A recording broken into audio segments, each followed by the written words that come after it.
Assalamualaikum warahmatullahi wabarakatuh. Halo semuanya, kembali lagi di channel Belajar Bahasa Inggris bersama Kak Nana. Belajar bahasa Inggris jadi lebih mudah dan simple. Oke, di video kali ini kita akan membahas tentang part of speech.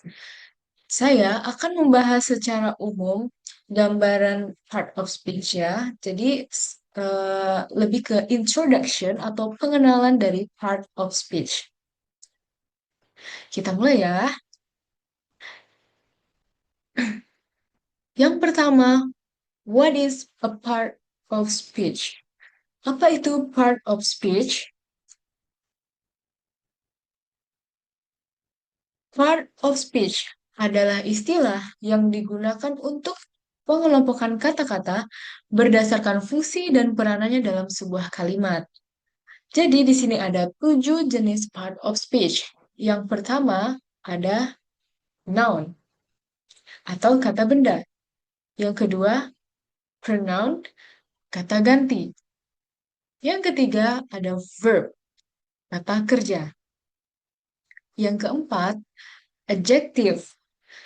Yang kelima ada adverb, kata keterangan. Dan yang keenam ada preposition atau kata depan. Dan yang ketujuh ada conjunction, kata sambung. Nah, selain 7 jenis part of speech ini, ada lagi jenis lain dari part of speech. Other part of speech. Ada 5 dari selain 7 bagian utama dari part of speech tadi yang tidak pas masuk ke dalam satu kategori tertentu, yaitu ada particles, articles, determiners, kemudian ada gerunds, dan yang kelima ada interjection. Nah, kenapa mereka itu tidak termasuk dari part of speech yang 7 tadi? Karena mereka lebih sulit diklasifikasikan dibanding 7 kategori yang di atas. Mereka dikelompokkan bersama dalam panduan ini dalam kategori umum other part of speech. Nah, selanjutnya,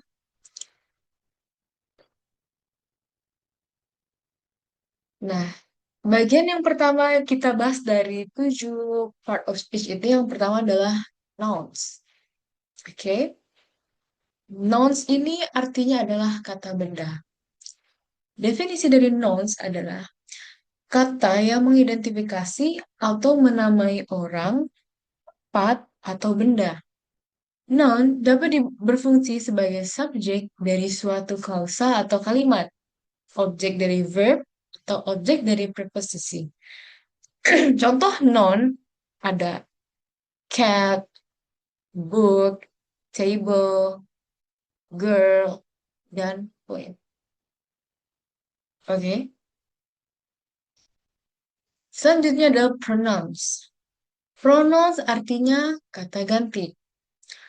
Pronouns adalah kata yang mewakili noun meliputi orang, tempat, atau benda. Secara gramatikal, pronoun digunakan dengan cara yang sama seperti noun. Mereka dapat berfungsi sebagai subjek atau objek. Contoh pronoun. I sebagai kata ganti aku, you sebagai kata ganti orang ketiga tunggal, dan him itu untuk laki-laki, it, everyone, and somebody. Next, kita lanjut ke bagian yang ketiga ada verbs, kata kerja. Verb adalah kata yang menggambarkan tindakan atau keadaan keberadaan orang, hewan, tempat, atau benda. Verb berfungsi sebagai inti dari predicate yang dibutuhkan bersama subjek untuk membentuk kalimat lengkap. Karena itu, setiap kalimat harus memiliki setidaknya satu verb. Jadi, dalam satu kalimat itu dikatakan kalimat jika terdapat verbs. Contoh dari verb ada run. Run itu artinya berlari. Walk, berjalan. Write, sing, be, seem, feel, and sound.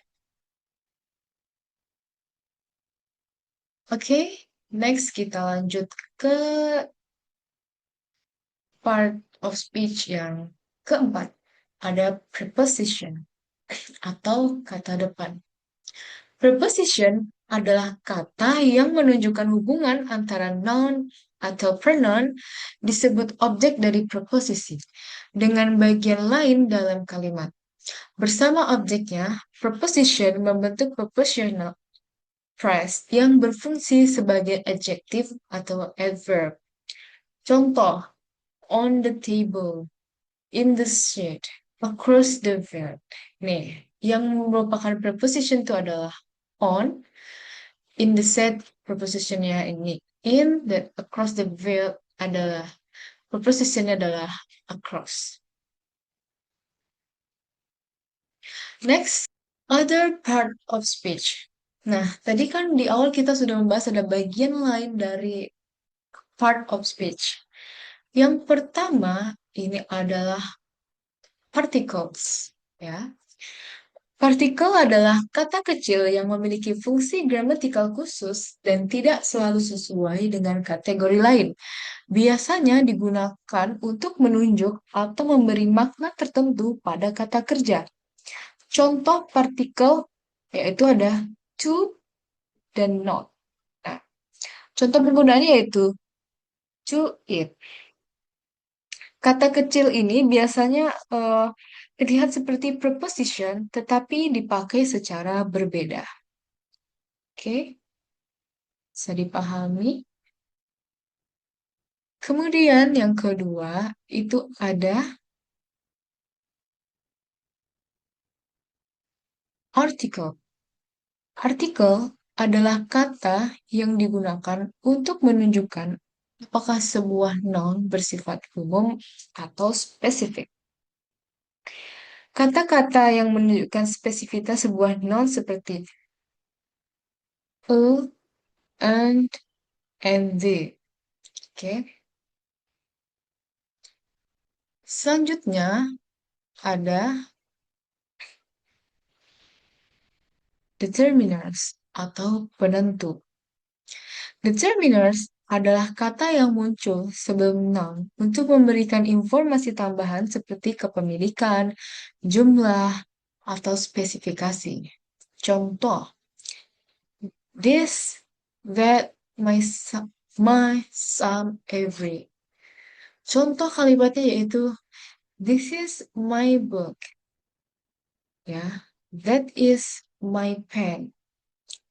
Oke. Nah, yang keempat ada gerunds. Gerunds adalah bentuk kata kerja yang berfungsi sebagai noun ditandai dengan akhiran ing.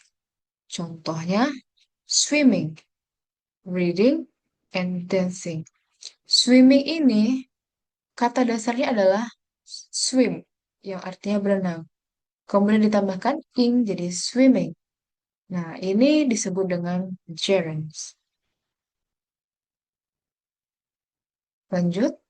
Dan yang terakhir ada interjection. Nah, interjection atau kata seru adalah kata atau ungkapan yang digunakan untuk menyatakan emosi, reaksi, atau seruan spontan.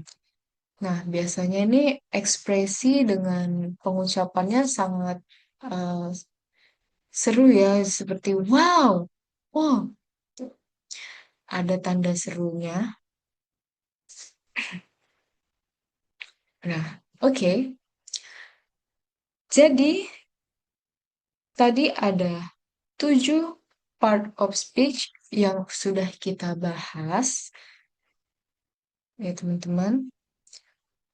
Yang pertama tadi ada particle, ada nouns, ada, nah, 7 part of speech yang sudah kita bahas. Ada noun, kata benda, kemudian ada pronoun, verb, adjective, adverb, preposition, conjunction.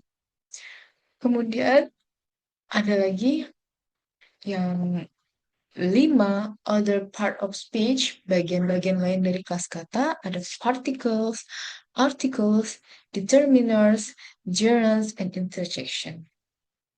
Oke, itulah pembahasan tentang part of speech, gambaran umum dari part of speech. Sekian video dari kakak, jumpa lagi di part selanjutnya, kita akan bahas lebih dalam satu persatu bagian dari part of speech. See you semuanya!